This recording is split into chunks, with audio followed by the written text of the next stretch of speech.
नमस्कार। खबरों के इस बुलेटिन में तुहाडा स्वागत है। मैं हाँ जसप्रीत सिंह। पहला पेश ने चोणवीं खबरां।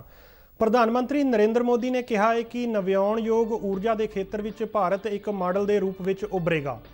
रीवा के सोलर पार्क के उद्घाटन मौके प्रधानमंत्री ने कहा कि आत्मनिर्भर भारत लई ऊर्जा में निर्भरता ते समर्थ होना जरूरी है। भारत ने चीन वालों गलवान घाटी ते जताए हक नूं एक बार फिर सिरों रद्द किया।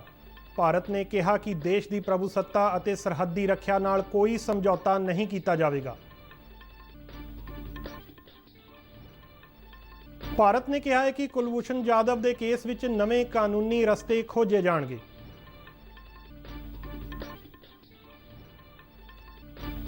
उत्तर प्रदेश के कानपुर विच 8 पुलिस मुलाजमां के कतल का मुख दोषी विकास दुबे पुलिस मुकाबले दौरान हलाक। पंजाब विच कोरोना वायरस की पुष्टि वाले मरीजों की गिनती 7140 हुई। सूबे विच हुण तक 4945 मरीज सेहतयाब होए।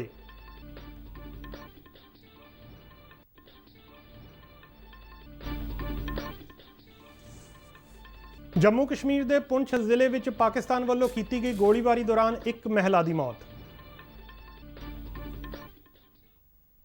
ते हुण खबरां विस्तार नाल। प्रधानमंत्री नरेंद्र मोदी ने कहा है कि नविआउणयोग ऊर्जा के खेत्र में भारत एक मॉडल के रूप में उभरेगा। मध्य प्रदेश के रीवा में 750 मैगावाट के सौर ऊर्जा प्रोजेक्ट नूं वर्चुअल माध्यम राही राष्ट्र नूं समर्पित करदिआं प्रधानमंत्री ने कहा कि आत्मनिर्भर भारत लई ऊर्जा के खेत्र में आत्मनिर्भर होना बेहद जरूरी है। प्रधानमंत्री ने कहा कि केंद्र सरकार ने ऊर्जा के खेत्र में देश नूं समर्थ बनाउण लई अनेका कदम उठाए ने।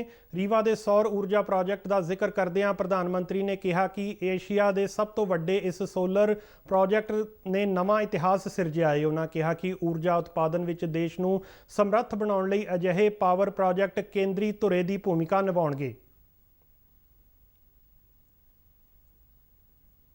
जैसे जैसे भारत विकास के नए शिखर की तरफ बढ़ रहा है, हमारी आशाएं आकांक्षाएं भी बढ़ रही है और वैसे वैसे हमारी ऊर्जा की, बिजली की जरूरतें भी बढ़ रही हैं। ऐसे में आत्मनिर्भर भारत के लिए बिजली की आत्मनिर्भरता बहुत आवश्यक है।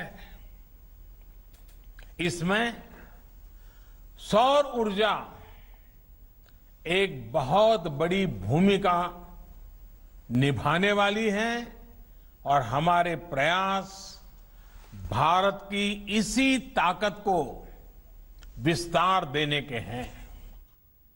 प्रधानमंत्री ने कहा कि 21वीं सदी में ऊर्जा दीयां लोड़ां वधियां ने, जिस लई बिजली की आत्मनिर्भरता होर जरूरी हो गई है। उन्होंने कहा कि भावें ऊर्जा के होर भी वसीले मौजूद ने, पर स्थाई शुद्ध और सुरक्षित ऊर्जा सोलर राही ही प्राप्त हो सकती है। उन्होंने दस्सिया कि इस सोलर प्रोजेक्ट के शुरू होने नाल भारत दुनिया के उन्हां 5 देशों में शुमार होया है जिहड़े सौर ऊर्जा के उत्पादन में सिखर ते ने। वातावरण का जिक्र करदिआं प्रधानमंत्री ने कहा कि केंद्र सरकार वालों हरेक नवे प्रोजेक्ट की शुरुआत वेले वातावरण के वख-वख पहलुआं नूं ध्यान विच रखिया जांदा है, जिस नाल अर्थचारे ਅਤੇ वातावरण विच समतोल बनिया रहिंदा है। देश के किसान नूं बिजली लई आत्मनिर्भर बनाउण लई शुरू कीती कुसुम योजना का जिक्र करदिआं उन्होंने कहा कि अन्नदाता हुण ऊर्जा दाता बन सकता है।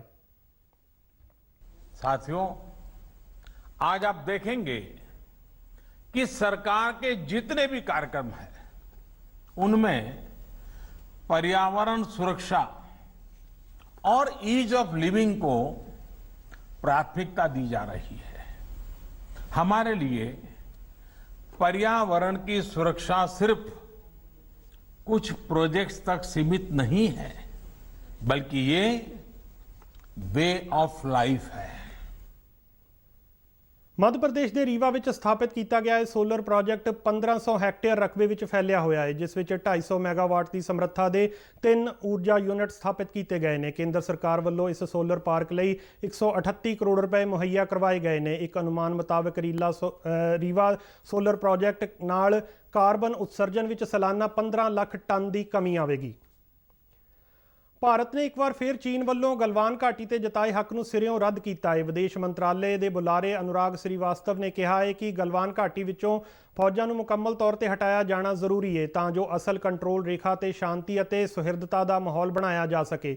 ਬੁਲਾਰੇ ਨੇ ਕਿਹਾ ਹੈ ਕਿ ਪੂਰਬੀ ਲੱਦਾਖ ਦੇ ਹਿੱਸਿਆਂ ਵਿੱਚ ਫੌਜਾਂ ਪਿੱਛੇ ਹਟਾਏ ਰੱਖਣ ਲਈ ਰਣਨੀਤਿਕ ਅਤੇ ਫੌਜੀ ਪੱਧਰ ਤੇ ਬੈਠਕਾਂ ਦਾ ਸਿਲਸਿਲਾ ਜਾਰੀ ਰਹੇਗਾ। ਅਨੁਰਾਗ ਸ੍ਰੀਵਾਸਤਵ ਨੇ ਕਿਹਾ ਹੈ ਕਿ ਸਰਹੱਦੀ ਮਾਮਲਿਆਂ ਸੰਬੰਧੀ ਵਿਆਪਕ ਪ੍ਰਣਾਲੀ ਅਤੇ ਤਾਲਮੇਲ ਸਥਾਪਿਤ ਕਰਨ ਲਈ ਦੋਹਾਂ ਦੇਸ਼ਾਂ ਵਿਚਾਲੇ ਅਗਲੀ ਮੀਟਿੰਗ ਜਲਦ ਹੀ ਹੋਵੇਗੀ। ਉਹਨਾਂ ਕਿਹਾ ਕਿ ਬੀਤੇ ਦਿਨੀ ਦੋਹਾਂ ਮੁਲਕਾਂ ਦੇ ਵਿਸ਼ੇਸ਼ ਨੁਮਾਇੰਦਿਆਂ ਵੱਲੋਂ ਸਰਹੱਦੀ ਤਣਾਅ ਸੰਬੰਧੀ ਡੂੰਘੀ ਵਿਚਾਰ ਚਰਚਾ ਕੀਤੀ ਗਈ ਸੀ, ਜਿਸ ਤੋਂ ਬਾਅਦ LAC ਤੇ ਸ਼ਾਂਤੀ ਅਤੇ ਸੁਹਿਰਦਤਾ ਬਣਾਏ ਰੱਖਣ ਤੇ ਦੁਵੱਲੀ ਸਹਿਮਤੀ ਜਤਾਈ ਗਈ ਸੀ। ਸ੍ਰੀਵਾਸਤਵ ਨੇ ਕਿਹਾ ਹੈ ਕਿ ਅਸਲ ਕੰਟਰੋਲ ਰੇਖਾ ਤੋਂ ਫੌਜਾਂ ਨੂੰ ਪਿੱਛੇ ਹਟਾਉਣ ਦੀ ਪ੍ਰਕਿਰਿਆ ਨੂੰ ਜਲਦ ਮੁਕੰਮਲ ਕਰਨ ਲਈ ਕੋਸ਼ਿਸ਼ਾਂ ਕੀਤੀਆਂ ਜਾ ਰਹੀਆਂ ਨੇ ਤਾਂ ਜੋ ਸਰਹੱਦ ਤੇ ਦੁਵੱਲੇ ਸਮਝੌਤਿਆਂ ਅਤੇ ਪ੍ਰੋਟੋਕਾਲ ਮੁਤਾਬਕ ਸ਼ਾਂਤੀ ਦਾ ਮਾਹੌਲ ਦੁਬਾਰਾ ਸਿਰਜਿਆ ਜਾ ਸਕੇ। ਉਹਨਾਂ ਸਪਸ਼ਟ ਕੀਤਾ ਕਿ ਅਸਲ ਕੰਟਰੋਲ ਰੇਖਾ ਨੂੰ ਰਹਿ ਕੇ ਕੋਈ ਵੀ ਦੇਸ਼ ਇੱਕ ਤਰਫਾ ਤਬਦੀਲੀ ਨਹੀਂ ਕਰ ਸਕਦਾ ਅਤੇ ਸੰਵੇਦਨਸ਼ੀਲ ਖੇਤਰਾਂ ਨੂੰ ਲੈ ਕੇ ਮਸਲੇ ਆਪਸੀ ਗੱਲਬਾਤ ਰਾਹੀਂ ਹੱਲ ਕੀਤੇ ਜਾਣਗੇ। ਵਿਦੇਸ਼ ਮੰਤਰਾਲੇ ਦੇ ਬੁਲਾਰੇ ਨੇ ਗਲਵਾਨ ਘਾਟੀ ਦੇ ਸੰਵੇਦਨਸ਼ੀਲ ਟਿਕਾਣਿਆਂ ਤੋਂ ਦੋਹਾਂ ਦੇਸ਼ਾਂ ਵੱਲੋਂ ਫੌਜਾਂ ਪਿੱਛੇ ਹਟਾਏ ਜਾਣ ਸੰਬੰਧੀ ਕੁਝ ਅਫਵਾਹਾਂ ਦਾ ਵੀ ਖੰਡਨ ਕੀਤਾ ਹੈ। ਸ੍ਰੀਵਾਸਤਵ ਨੇ ਕਿਹਾ ਕਿ ਇਸ ਸਭ ਦੇ ਦੌਰਾਨ ਭਾਰਤ ਪ੍ਰਭੂਸੱਤਾ ਅਤੇ ਸਰਹੱਦੀ ਰੱਖਿਆ ਨਾਲ ਕਿਸੇ ਵੀ ਪ੍ਰਕਾਰ ਦਾ ਸਮਝੌਤਾ ਨਹੀਂ ਕਰੇਗਾ। Representatives of India and China on the boundary question had a telephone conversation on the 5th of July 2020. As we have noted in our press release issued on 6th of July, the two SRs had a frank and in-depth exchange of views on the recent developments in the western sector of the India-China border areas. Pakistan ਦੀ ਜੇਲ੍ਹ ਵਿੱਚ ਬੰਦ ਭਾਰਤੀ ਸਾਬਕਾ ਨੌਸੈਨਾ ਅਧਿਕਾਰੀ ਕੁਲਭੂਸ਼ਣ ਜਾਧਵ ਦੀ appeal ਨੂੰ ਲੈ ਕੇ ਪਾਕਿਸਤਾਨ ਵੱਲੋਂ ਕੀਤੇ ਗਏ ਦਾਅਵੇ ਤੇ ਪ੍ਰਤੀਕਿਰਿਆ ਦਿੰਦਿਆਂ ਭਾਰਤ ਨੇ ਹੋਰ ਕਾਨੂੰਨੀ ਰਸਤਾ ਖੋਜਣ ਦੀ ਗੱਲ ਆਖੀ ਹੈ। ਵਿਦੇਸ਼ ਮੰਤਰਾਲੇ ਨੇ ਕਿਹਾ ਹੈ ਕਿ ਕੁਲਭੂਸ਼ਣ ਜਾਧਵ ਸੰਬੰਧੀ ਕੇਸ ਦੇ ਇਸ ਪੜਾਅ ਵਿੱਚ ਭਾਰਤ ਹੋਰ ਕਾਨੂੰਨੀ ਰਸਤੇ ਅਪਣਾਏਗਾ ਅਤੇ ਆਪਣੇ ਨਾਗਰਿਕ ਦੀ ਸੁਰੱਖਿਆ ਨੂੰ ਯਕੀਨੀ ਬਣਾਇਆ ਜਾਵੇਗਾ। ਮੰਤਰਾਲੇ ਨੇ ਕਿਹਾ ਹੈ ਕਿ ਪਾਕਿਸਤਾਨ ਇਸ ਕੇਸ ਵਿੱਚ ਭਾਰਤ ਨੂੰ ਗੁੰਮਰਾਹ ਕਰਨ ਦੀ ਕੋਸ਼ਿਸ਼ ਕਰ ਰਿਹਾ ਹੈ ਅਤੇ ਨਾਲ ਹੀ ਕੌਮਾਂਤਰੀ ਨਿਆਂ ਅਦਾਲਤ ਦੇ ਫੈਸਲੇ ਨੂੰ ਲਾਗੂ ਨਾ ਕਰਨ ਲਈ ਅਜਿਹੀ ਘਾੜਤ ਘੜ ਰਿਹਾ ਹੈ। ਪਾਕਿਸਤਾਨ ਦੇ ਦਾਅਵੇ ਨੂੰ ਝੂਠਾ ਕਰਾਰ ਦਿੰਦਿਆਂ ਵਿਦੇਸ਼ ਮੰਤਰਾਲੇ ਨੇ ਕੁਲਭੂਸ਼ਣ ਜਾਧਵ ਦੇ ਮਾਨਵੀ ਹੱਕਾਂ ਦੀ ਰਾਖੀ ਕਰਨ ਦਾ ਭਰੋਸਾ ਦਿੱਤਾ ਹੈ।